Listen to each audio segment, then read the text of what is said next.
Today, we are going to be talking about what might go down in history as like the most conveniently timed rebrand ever.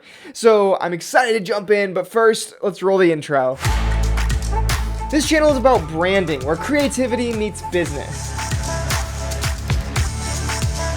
Branding isn't an aesthetic decision, it's a strategic business decision.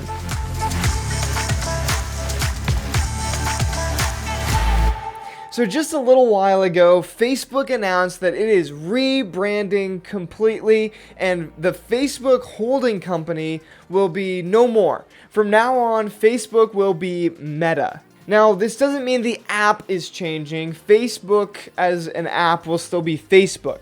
But the holding company that owns all of their other apps, Facebook, Instagram, WhatsApp, Messenger, Oculus, maybe a couple others, that is what they're changing. They're changing the name of the holding company to Meta, and now all of these apps will be kind of different conglomerates of the company Meta. Now, this is really exciting because we don't get to talk about these big company rebrands very often because, quite frankly, most of the time they just don't happen. So when a company that's as big as Facebook is announces that they're going to be completely rebranding, renaming everything, that's kind of a big deal.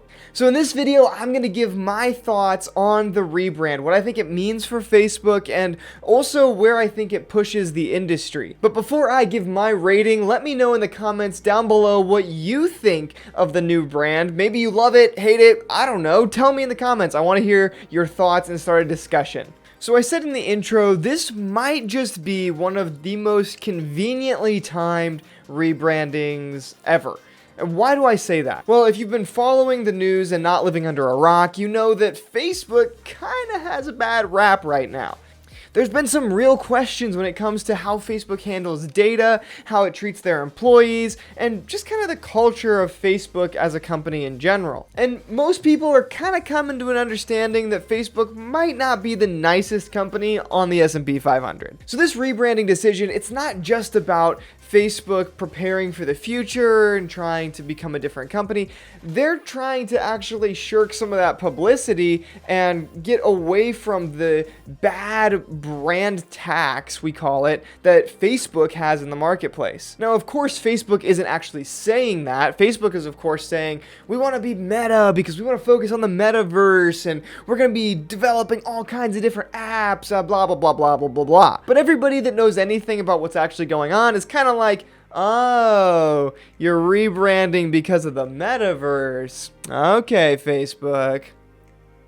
So ultimately, is this a good decision or a bad decision? Well, that depends. The answer is kind of yes and no. Because they're rebranding, it does give them an excellent opportunity to redefine culture, to shift people's perspectives, and because you don't know what you feel about Meta yet, it's going to really depend on the future and how they present themselves, whether or not people have a positive or a negative view of the company Meta. Getting away from Facebook as the holding company does give them some ability to point to other apps and say, hey, listen, we've got a whole suite of applications that people are happy with. It's not just Facebook. So that actually does help their company kind of get rid of some of that bad publicity. The question is, did the company change? Because here's the thing, if the rebrand is basically just like icing on a rotting cake, when you cut into that cake, guess what? It's still gonna taste really bad. So if they didn't actually take steps to improve, if they didn't change things internally,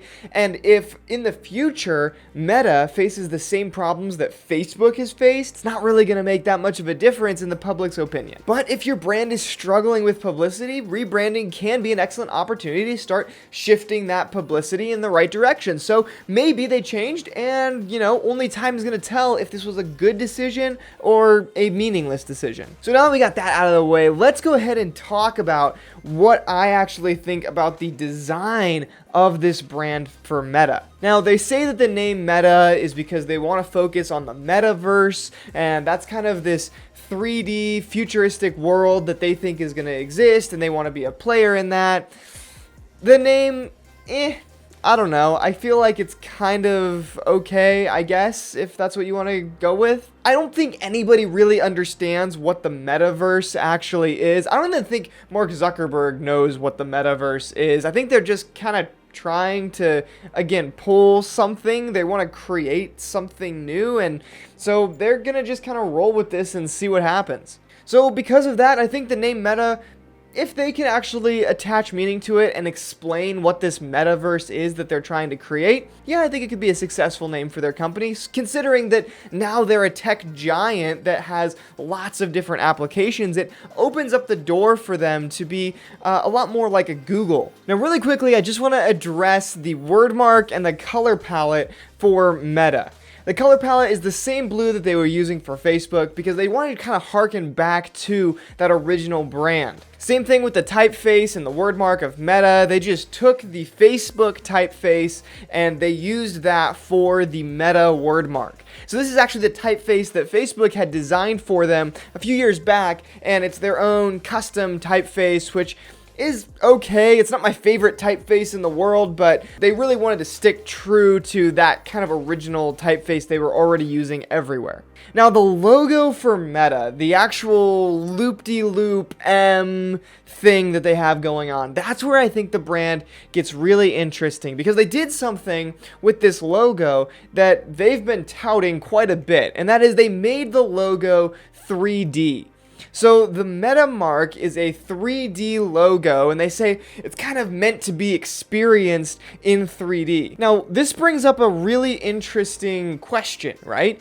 Is 3D logo design a thing that's going to happen in the future? Are brands going to have some sort of three-dimensional logo to operate in the world 10, 20, 50 years from now? Or, on the other hand, is 3D logos just something that's going to be a passing trend, kind of like gradient logos were a few years back? Everybody had to have a gradient logo, and now we're kind of realizing maybe not the best idea. Well, that's a question I don't have the answer to, and I don't have the crystal ball to see whether or not the Meta 3D logo is like the greatest thing since sliced bread 5 years ago, and they were way ahead of the curve. But Meta clearly thinks that that is the direction that this world is going, to a 3D world, and logos are going to have to operate in 3D. So they actually built this logo to be a 3D version of itself. I think it looks a little weird. It's like a kind of a loop, and then you're kind of looking at it like, which way is it supposed to sit when it sits naturally or when it's printed on a 2D plane? I would have liked it to just be more of an infinity loop that you could view in 3D, but that's not the way they designed it. What I do know is that when it comes to logo design, you've got to keep it simple enough that if 3D logos are the future, your logo can be converted into a 3D format and it can work well. This logo does seem to have that effect. It's a simple mark, and I think that maybe since Facebook is in the Oculus world, they build virtual reality software, that this might be something that was a smart, forward-looking move for them. But like I said earlier, here's where this logo gets a little weird for me. See, when you have a logo like this, it's kind of confusing which way you're looking at it. Like, if you're looking at this logo with the gradient, you're kind of lost once you see the three-dimensional version, trying to figure out the rotation and the angle of that actual mark. This is another reason why I just don't like gradient logos, especially not using two colors of the gradient, like overlaying each other. I feel like this logo is trying to add unnecessary depth. Like, you don't actually need that. The M infinity loop is unique enough. Like, I would be more inclined to just see this logo flat, because I think it would be more memorable and easier for people to understand, rather than them trying to understand or conceptualize this 3D thing in their head. We're just not at the point yet where people can conceptualize 3D logos on a 2D plane. So whether or not 3D logos are the future or they're just going to be a fleeting trend, I don't know, but what I think would have been maybe a better idea is that instead of trying to bring all this attention to we developed a 3D logo, just create a really nice, simple, clean mark and keep the 3D idea in your back pocket so that you can have it when you're using your virtual reality software and you're programming your logo in there. You can kind of have it, but try not to bring so much attention to that aspect of this logo design, because to me it feels like they're almost trying a little too hard with the 3D logo thing. a lot of companies animate three-dimensional logos, and it's fine, but nobody really is trying to bring that much attention to it. Whereas I feel like in this case, Facebook, aka Meta, is trying to almost like make it the big deal of their logo design, and I just feel like that is kind of a weird thing to try to emphasize. So those are my thoughts on the Facebook rebrand to Meta. If I had to give this a rating, I would say they probably get a 7.3 out of 10. I don't think the actual mark design is kind of bad. I think they overdid it a little bit in trying to be too creative with the 3D thing. I think that the typeface for Meta is kind of a little bland for me, but overall this is a well-timed rebrand because they definitely needed to shift away from being Facebook. So I'm going to give them a 7.3 out of 10. Let me know what you think of the Meta rebrand in the comments down below, and I would love to hear a conversation. Love it, hate it, I want to know. And I'll see you all in the next video.